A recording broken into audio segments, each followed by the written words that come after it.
Hi, I've got a question here from Hester asking, how does finding the volume of a cone work with the 1/3 thing? So here we're going to look at finding the volume of a cone, and we're going to talk about the relationship between the cone and the cylinder. That's this 1/3 thing right here. The basic idea with the 1/3 is that if you have a cylinder, right, with any height, right, and any base, oops, try to fix that. This is my rough sketch of a cylinder, right? And here's what you see behind if you can see through the cylinder. So this cylinder has a volume, and to find the volume of the cylinder, we take the area of a circle, right? That's the base.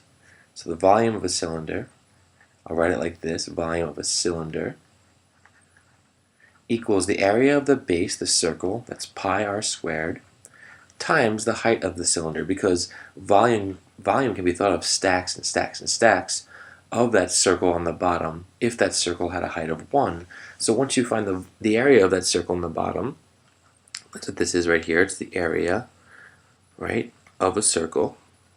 It's at the circle at the base times the height, right, of the cylinder. That gives you the volume. So it's pi r squared, that's the circle right here, times the height. And this actually tells us how to also approach the cone, because inside any cylinder, right, if you imagine a cone with the exact same base, so it's going to fit perfectly here, and the exact same height, this is a rough sketch of a cone. Here is the cone inside the cylinder. What's really interesting is that this cone, if you were to fill it with liquid or sand or whatever and pour it into the cylinder, it'll fill exactly 1/3.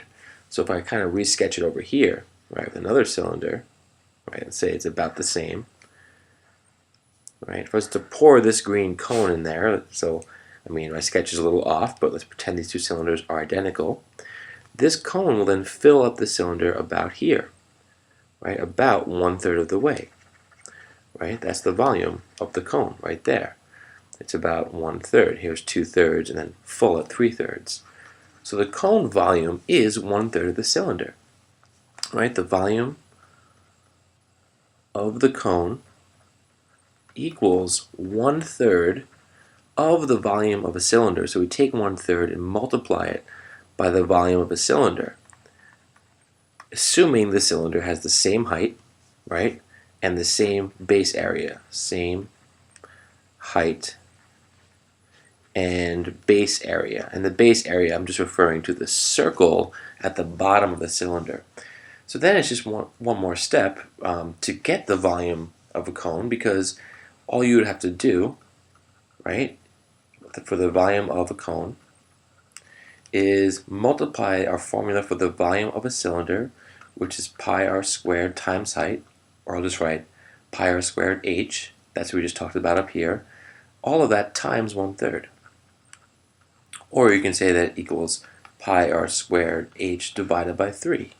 And that's where this 1/3 comes in. Now, to actually apply this, let's try some real numbers, right? Here, let's say the height equals 10. So h is equal to 10. And let's say our radius then equals 5.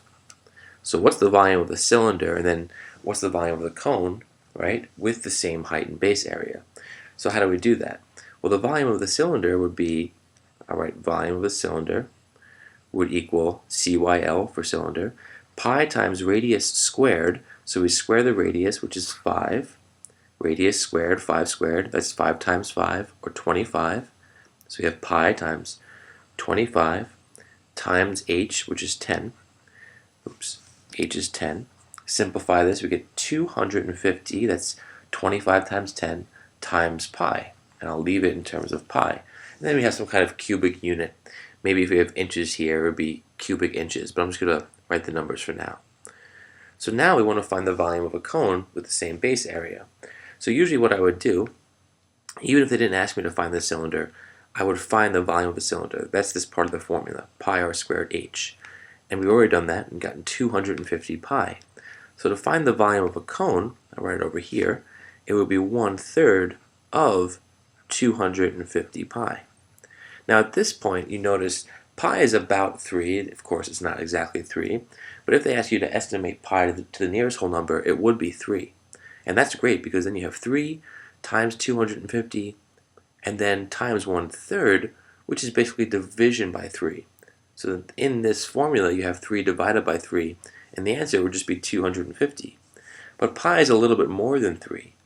So that means when I divide pi by 3, I get a number above 3, and that multiplied by 250 is, when I divide pi by 3, I'll get a number a little bit above 1, right? Because here, 250 times this quotient, pi over 3, is going to give me a number a little bit above 250.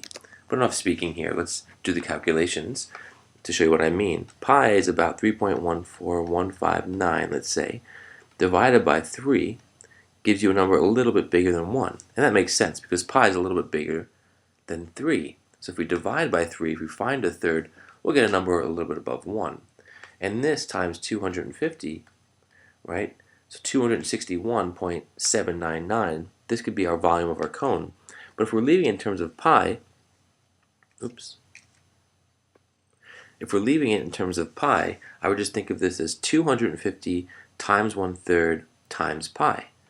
And that's nice and easy too, because all you're doing now is taking 250 and multiplying it by 1/3. To do that, I'll just divide by 3, right? And I get 83 1/3.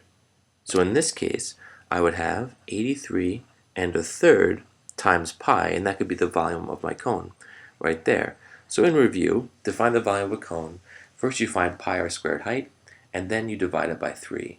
If you're leaving in terms of pi, notice essentially all you're doing is taking pi r squared height, dividing that by 3, and that will be the coefficient. Here I got 83 1/3 of your final answer, and that's if we're leaving it in terms of pi. All right, hope this helped.